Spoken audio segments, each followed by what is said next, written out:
Greetings, market rebels and market watchers everywhere. This is our macro measure video combined with the sector situation video from Market Rebellion. We are recording here just a little after the close on Friday, January 23rd, 2026, East Coast time. It's about 4:05 or 6. Here is our trusty disclaimer for Market Rebellion. Here is our trusty intellectual property rights notice. I'm Wayne, and we're going to get right into it. I think some people will be really happy with this week's slide work.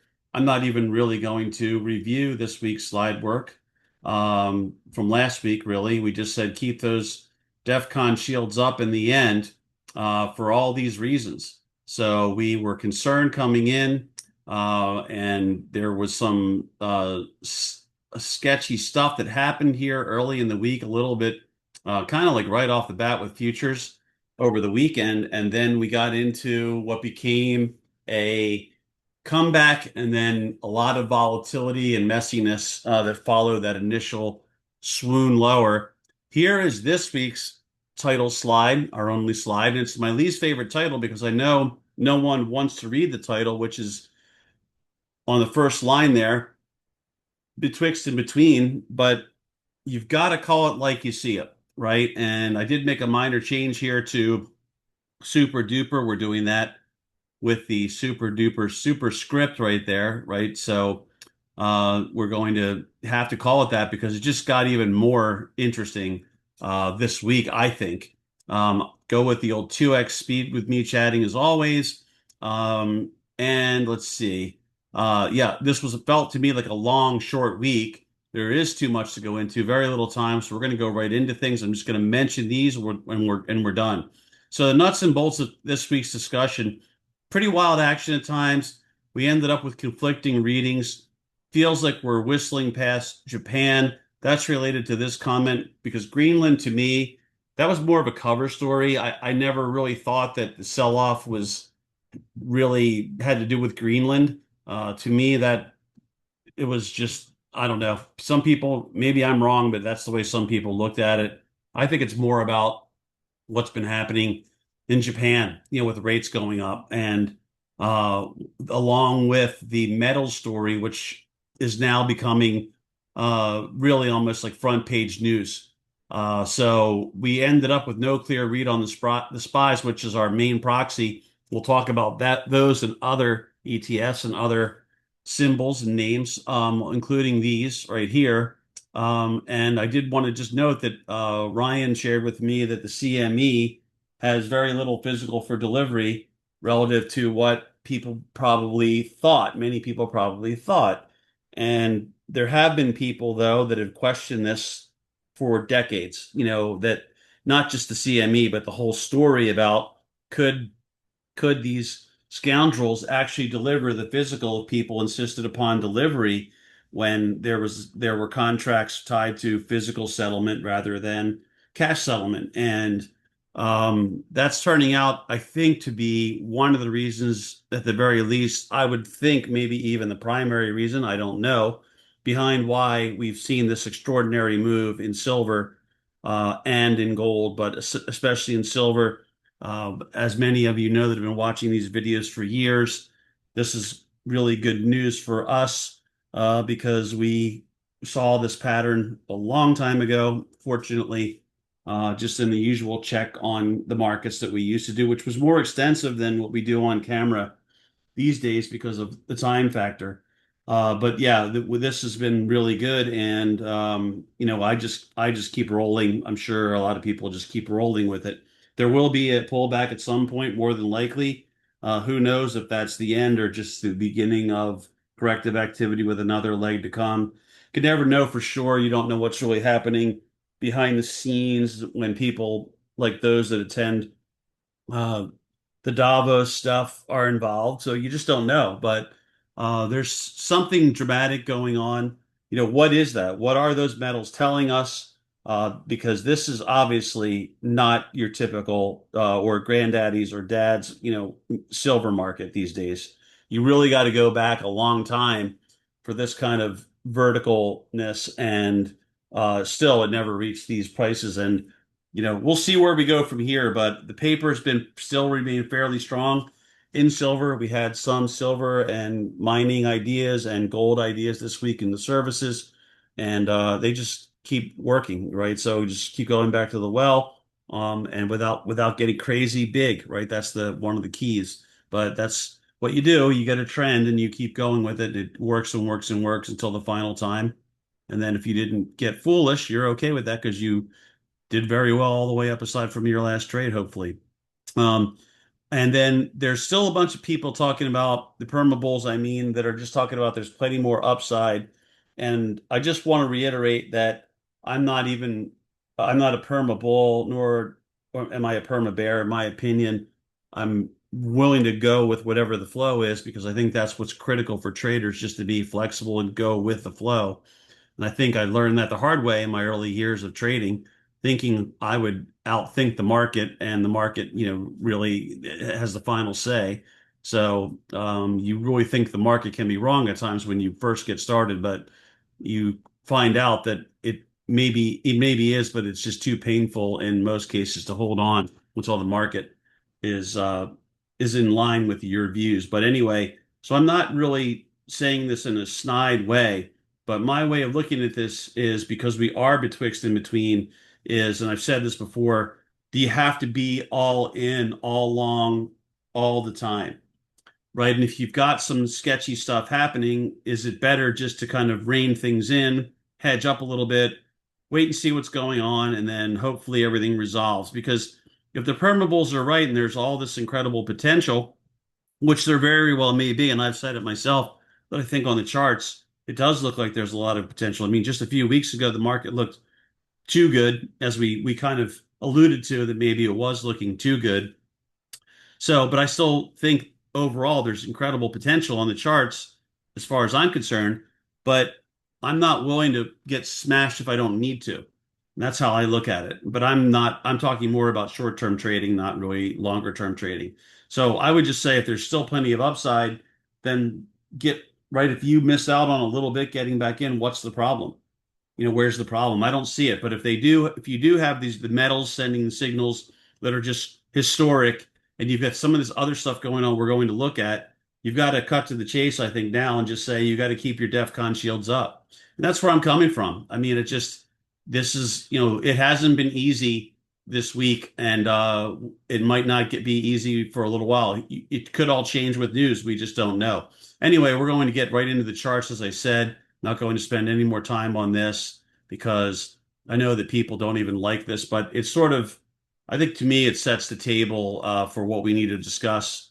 And if I had more time, I would do a lot more of it, frankly. But uh, you know, that's the way, the real way to be thorough and make sure you don't skip over anything. Because there's a lot of things I'd like to mention, but when I get on the stream of consciousness, I can't recall every single thing because we have so many little things to talk about. So anyway, what I wanted to start out with was the spy and what I'm calling the line. And the reason why is that I think we may have put this line, and I'm not positive about this, but I think that we had this 689.70 line in last week's video right here.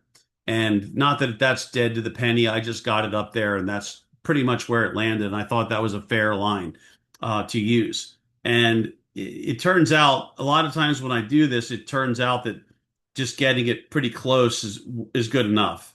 And I'll just try to blow this up a little bit more here if I can. I've got to get that annoying little. This is the way Thinkorswim does this, which I just don't care for, but never have cared for this approach where you got to recenter that way. But anyway, this line really seemed to matter the last 2 days. We are stuck right near there, and it's not like there's anything magic about it, but there has been quite a bit of action around there. You've got to go back to here, right, way back there in late Oct, here in Dec, right, then right here again in Dec, and then here's your low here in early Jan, and then you're right back again here. You did have this low there. You're just above it there, right? They tried to fight to keep it above it with this candle here. So this is an area that, because of what's happened there before, it has this, as people say, it has this memory, and you're just betwixt and between because you don't know at this point, right? You've got a failed breakout attempt. Also have a failed breakdown attempt, and then you have a failure here at the end of the week to reclaim and hold above this line when you tried twice. So that's to me, right? This going out, if I think if you're honest about just this facet of the chart right now, I'm not so sure how you can think that just on this facet that things are great because you closed below it. You didn't get above it. You had your chance 2 days in a row. You were not able to do that. Why? Right? If it was about Greenland, the whole Greenland thing seems like it's put to bed. And to me, it has a lot more to do with the fact that what's happening in Japan with rates, and there's some crazy things happening in the uh, the FX markets, right? Where this trend has been going, hey, as I like to say as a joke, haywire to the upside for some time now, dollar yen, and here you go, right? You're getting look at this day today right here. So this thing just plunged, right? Remember, the market's been overall hanging in there and doing well. What could this cause? Could this cause something, right? I don't know. All right, I'm not I'm not dialed into that type of stuff on a regular basis. I'm just simply putting it out there that we're seeing this sort of double top, this major drop today. Something really you don't see that often, maybe once every few months, where could this be the start of something more? And the dollar really starts to get whacked. And speaking of the dollar really, the DXY index, that got whacked. So the dollar's getting whacked, metals are going higher, and you're now getting back towards right the lowest lows we've seen. So, right, is it people would say, well, who cares if the dollar's cheap? That's good for trade and so on and so forth. I'm not really in that camp. I'm not arguing that it isn't good for trade. I'm simply saying that as an American, I want my currency to purchase as much as possible for me. I don't understand that argument that I want my currency to be devalued or lose purchasing power, however you want to put it. Never made sense to me. It gets talked about all the time about how it's great for this, that, and the other thing.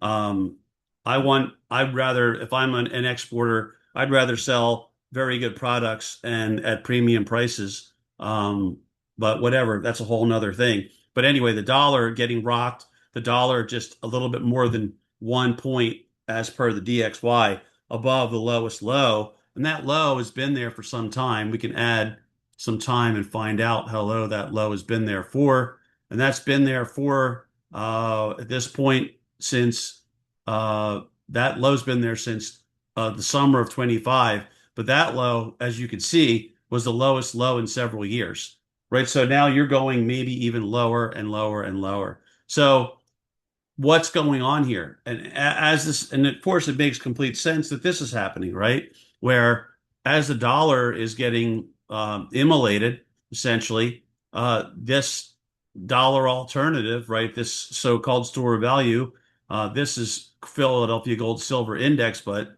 we're talking, I believe we're looking at companies here, not just gold and silver, but you get the idea, right? The companies that do the mining, et cetera, that have the holdings, so on and so forth. And this is just an extraordinary move, an extraordinary move. You've got since that 25 period in the middle of the year right there, you've more than doubled. I mean, this has more than doubled. So just an extraordinary move. What is happening here? Why is this happening? There's nothing that we can go back to and compare to this on the XAU chart in terms of these levels. This thing is starting to go up. Our slope was a nice slope for a while. Then it started accelerating, and now it's sort of accelerating again. Where if you continue on, you're going to be at almost like an 80 degree positive slope, 85-degree positive slope. I mean, the month still has a week to go, so maybe if they push it even further, it'll almost look like a 90-degree uprising. So what is happening here? I think this is the big story. And the question really is, could this create domino effects? Could this spill over, create problems for exchanges that cannot produce the physical? And could there be a spillover effect counterparty risk, financial institution risk, because there's still rumors out there that some massive U.S. bank remains short hundreds of millions of ounces of silver. So you make out of that what you will. I can't confirm that. Obviously, they try to sit on this stuff as much as they can. Here's the silver move that's been happening. It too really was lagging, and then this is more than doubled in just a few months. More than doubled in just a few months. So I keep SLV updates going. We had SLV ideas, SLV bull side ideas for the longest time, and we started branching off into other names. But I kept providing these updates, and the call buying has just continued almost unabated. It's not like it's a daily thing, but it's fairly regular. I would say regular, and it just keeps appearing and it just keeps going. So, and I don't know. I think it's becoming more front page, but I don't know if really the train has left the station as far as the public is concerned. And speaking of the public, to kind of stream of consciousness again, I heard that the public went haywire on dip buying this week. And people make fun of the public, and maybe there's good reasons to at times, but they're not always wrong the way a lot of professionals seem to think or intimate that they are. They're not always wrong. But the public did a ton of dip buying. CTAs apparently are extremely long this market, and other players are also very bullish and very long. So, as someone who really thinks that or thought the charts looked great a few weeks ago, I was kind of hoping we could have a real rip-roaring start to the year that would continue. I'm willing to change as I did last week from that because we saw what happened, right? The clouds rolled in, as we said. This week, I think we could have had a few more days of rough stuff and tumbled over below this 50. But for two reasons we didn't. One, they gapped it down so much, right? So they absorbed a lot of selling and probably wanted to get it back up because they didn't have time to really position or front run the selling. The other thing was the Greenland story and the Greenland resolution that, the usual bubble vision suspects were all over, I think, discussing, and from what I could see with videos online and that kind of thing, that really provided the cover story for the squeeze back up. So you get the public buying the dip, like dip buying fiends, and then you get the story that aids that cause, and you go right back up again. But interestingly enough, you stopped right in your tracks at the key line. And remember, none of this technical analysis matters according to so many people still, except for we keep seeing behavior that respects some facets of technical analysis fairly consistently. So if you're trying to call this, I look at it like failed breakout, failed breakdown.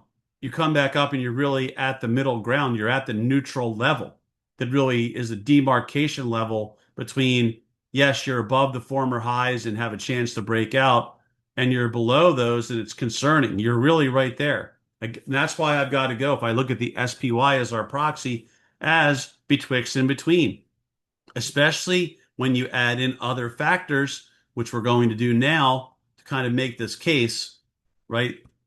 If you look at this case, a lot of things have backed off that were doing really well. Financials, you all know that the earnings were not all that great. You also, according to the reactions, and you also know that this credit card factor is coming into play there as well, apparently, right? So then you've got a major key area that was working on its way to maybe breaking out with a major pullback.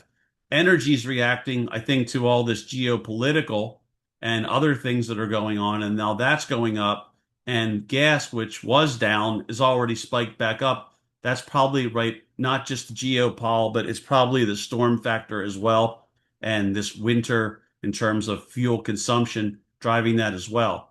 But probably doesn't help in the short run if you want to read it that way, because all this is going to do is put a quick pinch on people right about now. They've already the pump amazingly is amazingly reflexive to jump to the upside and very reluctant to come down, as all of us know.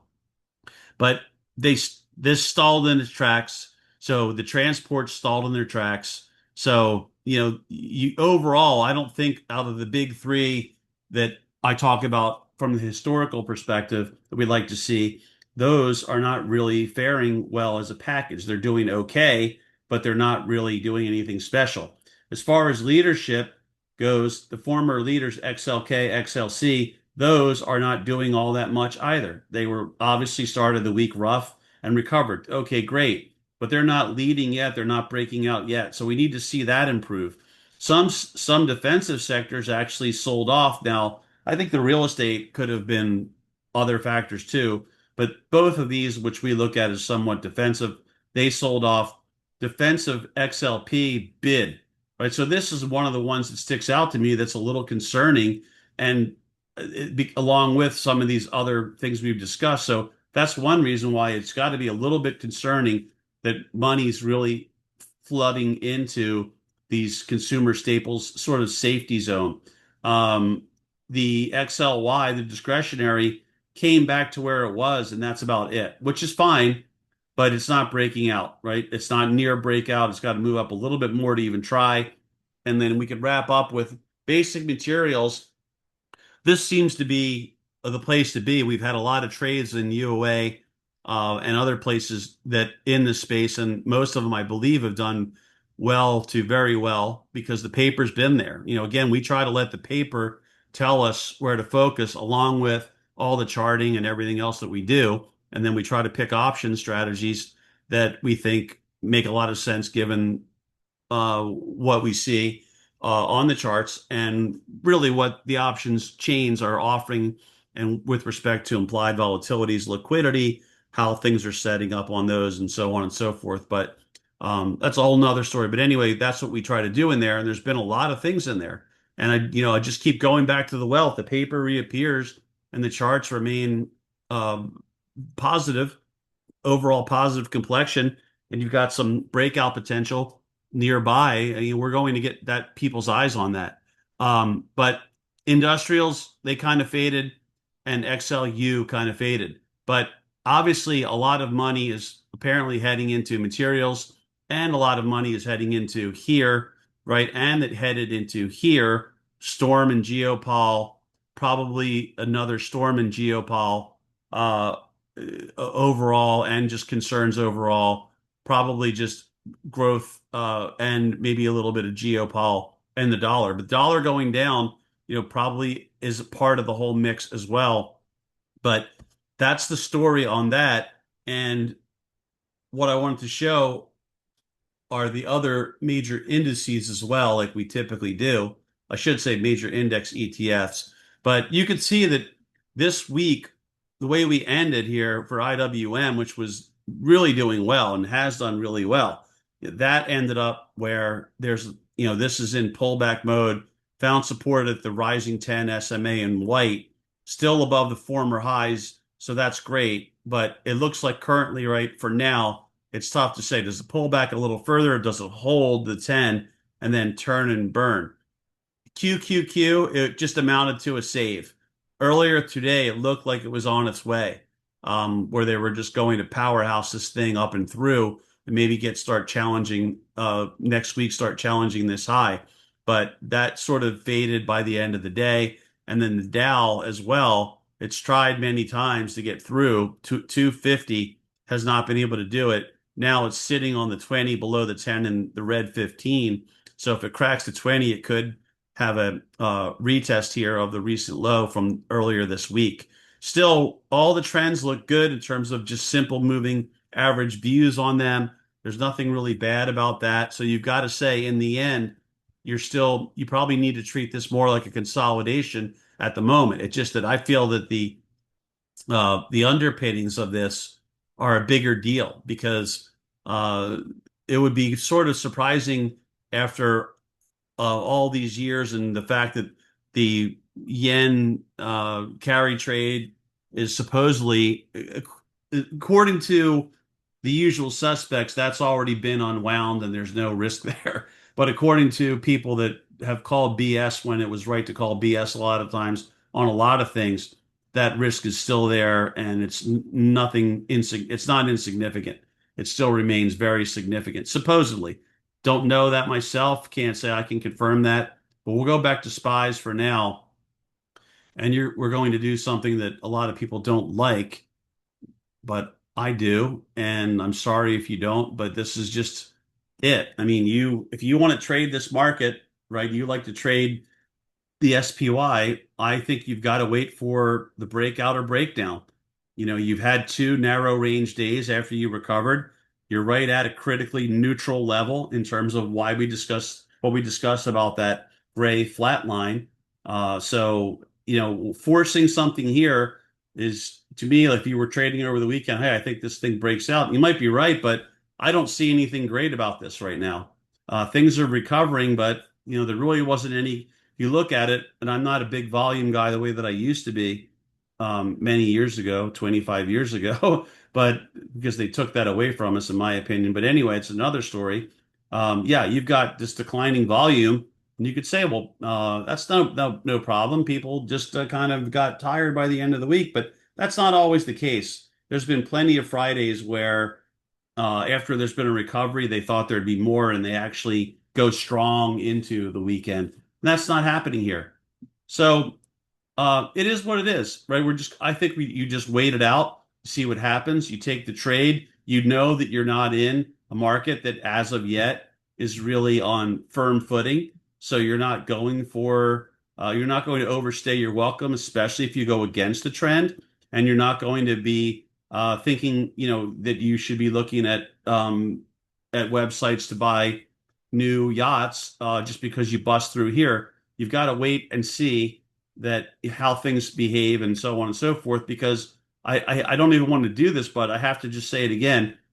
The Trump news tape is different than almost all the news tapes that I've ever traded through or invested through because things just move at a totally different pace. There's a lot of unexpected stuff that happens. He rattles things off out of nowhere when you don't know what's going on. Markets start moving.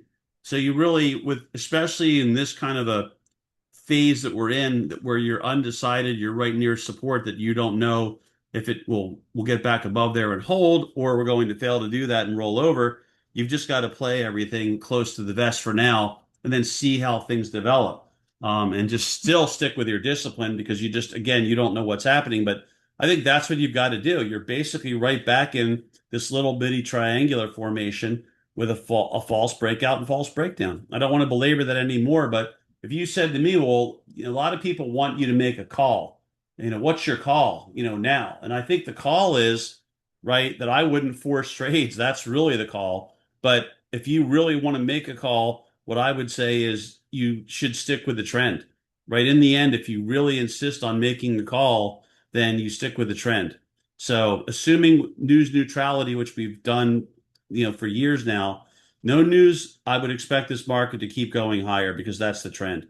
So in the end, that's where I have to come down if I'm forced to make an opinion. But I see no reason to for the reasons I've droned on about with respect to this chart right now. I think I see conflicting stuff literally in the SPY charts, and that's exactly what you should see because when you go through this lack of trending action, you've been in more of a consolidation and you've got these failures on both sides, right? It should look on your charts, it should look that way. And that is how it looks on my charts. It looks like you could make an argument that it's going to start moving back up. And I could make the argument it's going to move back down. And I could cite obviously different things about that. But when you get that wound up where you really can't be that strongly definitive about it, then you just better off going into the chill mode that we are and waiting for the market to show us something, listen to what the market's telling us. So there's that. Let's take a look at IWM since it's been such a great trader. Once again, the trends are up. IWM had a heck of a run. You can't say, hey, it'll be out of control for this to pull back to the 20. Pulling back to the 20 pulls you back to this other breakout high right here. So I think that's really, if this goes down, that's where I'd go with it. In terms of it continuing, I'm not saying it can't, but just think about it, right? It closes last year at 4246.16 and then goes up here, right? So out of the gates, it was a $25 or basically a 10% scamper, right, in the first 3 weeks of the year. I mean, that's people will take that for a year's return, let alone a week's return. So could you really fault it if it pulled back a little bit more after coming out of the starting blocks, even though we have liked this and we've talked about the potential here time and time again, which I won't belabor. So I would say, look, I think it's only reasonable this pulls back a little bit more in most circumstances after the kind of run that it had. And I do remember talking about hitting this, I think it was on this one, this three-quarter of the way projection towards the 100. This could be dangerous, and it started out that way, and it may still because it's still hesitating near here. So I would just be careful on that. I still think, assuming, with what we know now about this world and the country, if we don't get any more, crazy news, which I think is a massive if, by the way, but if we don't get any more crazy news, I still would be a really bullish um, I'd have a really bullish lean and want to trade this more from the bull side overall, but I think that's where you are right now. Diamonds, right? What do? You set alerts. You just set alerts here. There's nothing else to do. This thing's sidewaysing, my cheesy expression. It's not, it's basically right below what I would, where I put a mini start to a flat line that could matter later. So, I've seen this before. I've seen where they get really close to a really big round number. They get a lot of people jazzed up. They get a lot of eyes on it, and then they do a pullback. More than this, by the way. So we'll see if that's in the cards, but it's very much like SPY, where just doesn't look as, I don't think it looks as good. I think SPY gets above the line we talked about ad nauseum pretty much. I think that's going to start going again. This one's got more work to do, and it really needs to take out the highs to do anything special. So, because it's gotten bottled up here so many times. But yeah, I think you just wait. You got to wait on today's low, and probably if you want to trade the long side in there, I think you got to wait above that line that I'm going with right there, which pretty much is today's high. I mean, you're just going to may as well literally use today's open, I mean, your high and low from today's candle to trade this thing in the short run. But I don't really have anything great to say about that. I'm sort of skipping over things to try to, in an effort to keep it short, but there's a lot of negative divergence on some of these names and others we're not even looking at. I'm just going to point that out here because it's so obvious, right? You have this sideways-ish action, the consolidation just under the highs. Normally great that you don't give much back of this nice long run you've had, but every attempt just gets weaker and weaker and weaker. That can often be a problem, but again, it's something to keep an eye on. It's just something that you can't bet the ranch on every time because it does work sometimes, and sometimes it doesn't, which goes back to every breakdown or breakout has to be looked at as a potentially good one in your favor or a false one that could reverse on you. That's just why you have to be disciplined about that every time. And I'm saying most of these things for new folks, just to be very clear. Probably the really interesting one I'm saving for last because this um, this was looking really good earlier today, as I already mentioned. So I think the Qs were looking really good. I think the Qs on overall look a little bit better than some of the other ones we looked at.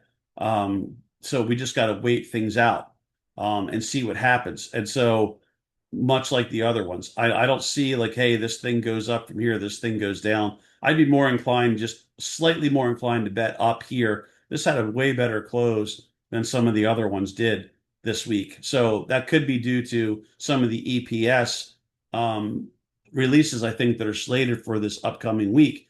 And now that really helps us segue into some of the bigger names that I wanted to talk about, AKA the megas. So you've got Apple coming up on the 29th, right, which is next week.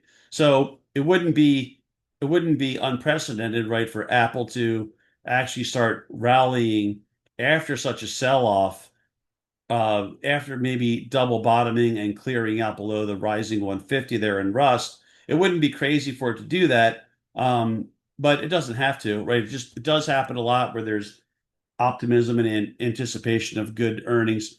And it's probably easier for Apple to have a surprise because the stock has dropped pretty significantly, right? It's probably down about 15% plus since, or roughly 15% from high to low that we see here. So pretty good drop. Probably easier to have a little bit of a burst, but Apple's not the typically the big burster that it used to be. Amazon, right? So what a difference a week makes so far, because that looks Apple looks like it's trying to put a hold together and maybe turn and reverse. Amazon's already started doing that. It too has EPS, right? So in the near future to early February, right? First trading week of Feb. So that's bouncing up yet again, excuse me, with a slightly higher low, and now it's back above all the SMAs, right? So that looks, I think, a little bit better. Apple looks like it's at least halted the problems for now. We can go to Google, which is the stock we've loved, and Google, that's was back above all SMAs, closed out the week below the 10, but above the 15 and the rising blue, which is the 20 SMA. So looks good overall in terms of the big picture holding on. But looking at this, right, this high is a little bit weaker on the RSI readings than these former highs. So some people are going to want to nitpick that. It does have the EPS probably the week after, like we just saw with I'm sorry, Amazon. So it's a little bit further out, but given how it's performed, these guys are usually pretty right about these companies they know well. From my experience, I would be surprised if they bought this up foolishly. But things shift really quickly in tech sometimes. Who knows? I don't personally don't see like big problems, but you never know. I'm just saying. So that's coming up. I wouldn't anticipate anything big here in terms of a sell-off in front of that. And but I haven't seen anything. I've seen some bullish paper. I haven't seen anything. I mean, with respect to like, hey, Google's EPS are slated to do this, that, or the other thing. But overall, you could just see the trends have been great there. Um, Kind of just a weak finish. This is kind of like, oh, this week itself was just not a great week. I mean, we were fortunate, I think, with a lot of the ideas that we had, that things did work out across the services pretty well, from what I could tell. But it wasn't gangbusters because we don't normally have gangbusters when the market doesn't really go anywhere. And ultimately, the market sort of went nowhere in the end this week from last week to this week. So that's that. Meta, this, I think we got an idea in on this one too. I think I got an idea in on this one. I'm my head. I'm just spent at this point late on Friday. Pretty sure we did. But anyway, the point of this is that was it Meta that we got that in? Talking out loud here, obviously. But yeah, that's bouncing back after getting deeply oversold. I think we had that somewhere. I might do a quick search for that before we wrap up. But I mean, that's coming back into earnings. I think we mentioned something about that. I don't recall though if it was where it was though. I'm just gonna have to look for that in a little bit. But anyway, I would say, look, after after getting knocked down, it probably is going to up to the purple 200, 100 in a solid market. So this could be a contributor, is my point, right? So I'm trying to look at these for what does this give us, any of these big weights give us any insights into what these indices may do. Microsoft, another one that, right, maybe is rallying in front of EPS. And I always try to note this for people that if the EPS is coming up and it's been sold off, and the market's sort of held on, and the market itself is trying to come back, I really like that scenario. I like those characteristics because I've seen it a gazillion times where this happens. So that's why I like it. But anyway, that's happening there. So what we're thinking could happen in some of these other megas started happening a little bit in Microsoft and maybe Meta. And I'll just do a check on those, but I can't recall. What else is there? Oh yeah, we wanted to do then Nvidia, right? That's another one, obviously. This was looking good. This really started to go earlier today, and then it pulled back. So it's just been very squirrely. It does have the higher low in here, And the nice thing about this that's developed is that this is developed right here. I'll just try to put a line across this for us right there. And so all you really need to do, right, you kind of have this nice push, this corrective action that's really kind of ruined the push to a great degree. And so, but if you get another leg out of this, that could be it right there. That could obviously really help.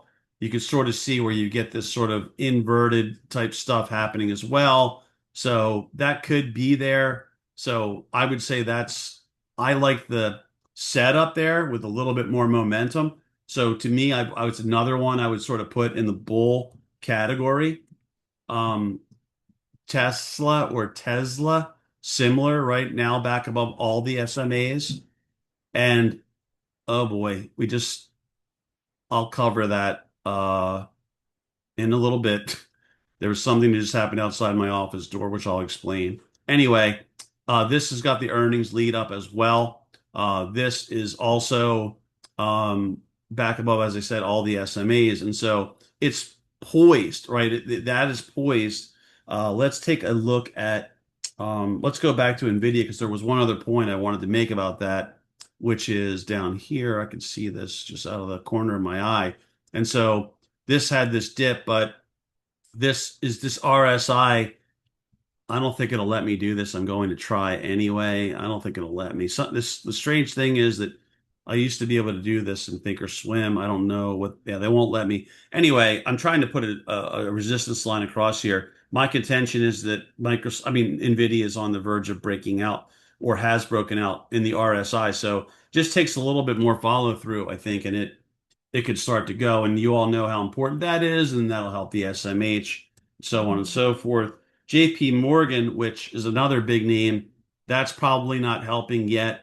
I would think it almost wants to turn into it almost turns into a drop here, a little bit further, which will be probably be fine because you have the what do you call it? You have the other names sort of looking primed.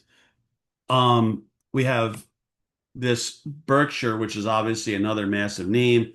This is actually good because I put a bearish idea in here after paper hit this week, and I just didn't even have time to look at it. So it wasn't a massive drop. I don't think the paper hit on Tuesday morning at 9:31 a.m. Eastern time. So I don't think we got in or the trigger was anywhere near there, but I do think at least it dropped. So that's good. But this also looks rough. So the last couple look rough. Some of the others were maybe neutral, but I think on balance, there's more of these that look primed to go, and they have catalysts as well that could help to lift them, right? So I think if you want to look for some silver linings about what could help bulls out, it's in the megas overall, and I do think some of them became a little bit oversold.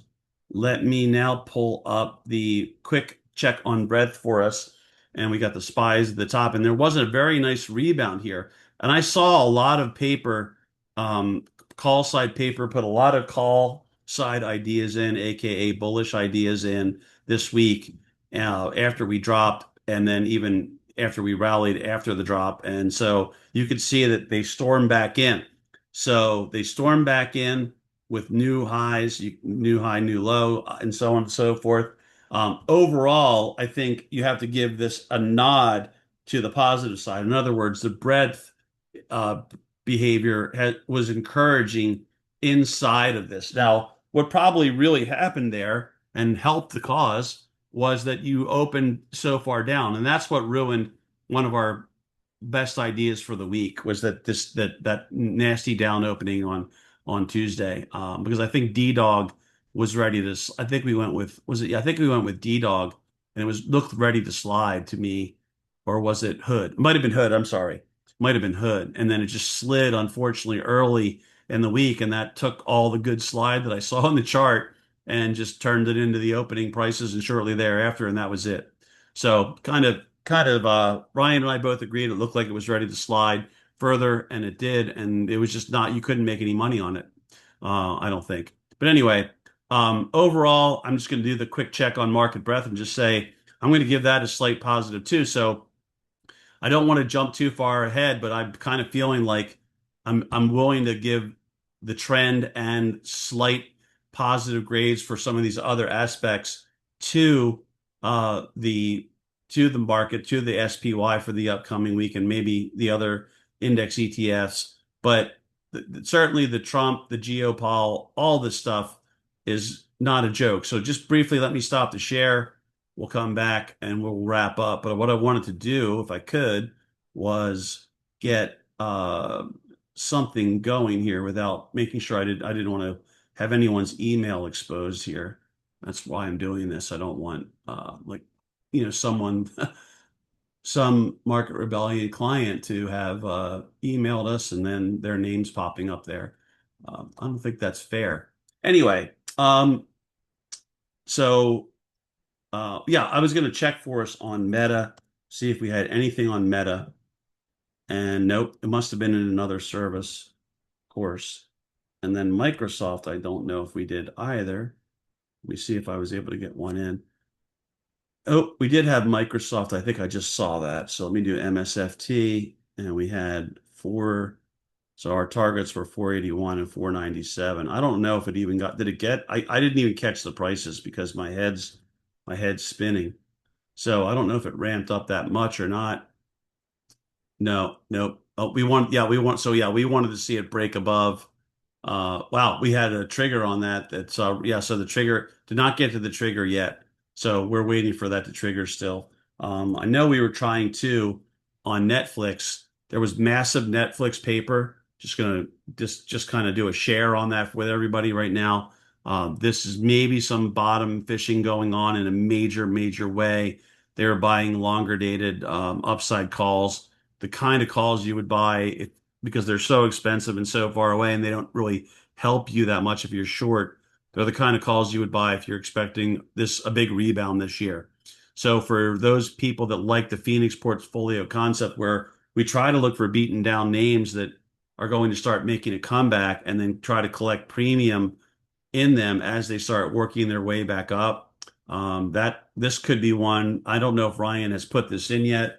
Anytime I see one, I of course share it with Ryan and my son Pearson so that we all are on the same page, and they can take a look at it as well. Ryan can evaluate it and see what he thinks about it in terms of discussing maybe it being added to the Phoenix portfolio or other services that it would fit into. But this is one because of that paper that if this does start to burst and the market gets back on its tracks, that could be really good. The noise you may have heard, we had a really rough situation develop with one of our kitties earlier this week. It was actually on the holiday day. It started out, and then we had to go to the emergency vet very late that night into the following morning, which was Tuesday morning. And then we've had the poor cat had to have a procedure done, and he had to spend the whole week away from us in our vet being monitored. So he just came back, and for some reason, I don't know if it's the scent, but apparently the other kitties that we have sounds like they decided to freak out right outside my office door. So my apologies for that, but I didn't want that to go unexplained. Yeah, so I really think that's it. So there's a lot of stuff happening here that's just wild stuff, right? And yet through it all, because of this build out that everyone's anticipating, right? The SMH managed to make a new all-time high, I believe, yesterday. So that's kind of interesting and also another good sign. So if you have to tilt, like I said, if you have to tilt one way, it probably is in the direction of the trends, which are still up. And then when you look at some of the other stuff we just took a look at, I would probably give it a little more credence. Again, news neutral assumption, no idea what Trump and the rest of the folks around the globe are going to have in store for us by the time we get back at it on Monday morning, plus the storm that everyone's talking about, which hopefully it will be the typical oversell that they engage in, but it's still looking pretty rough from what I can tell last forecast that I checked. So I want to wish anyone that's being affected by that or their families or whatnot the very best. And I hope everyone remains safe and calm and healthy through that whole thing because I feel very fortunate to be escaping that. It was looking pretty rough for where we are in South Carolina at one point, but it isn't now, which is just very fortunate for us. So wish everyone the best handling that. I want to wish everyone a great weekend, and I want to wish everyone a great week ahead. So thank you for tuning in. I do hope that something I share with you helps you out this upcoming week or some week in the future. And everyone take care until then.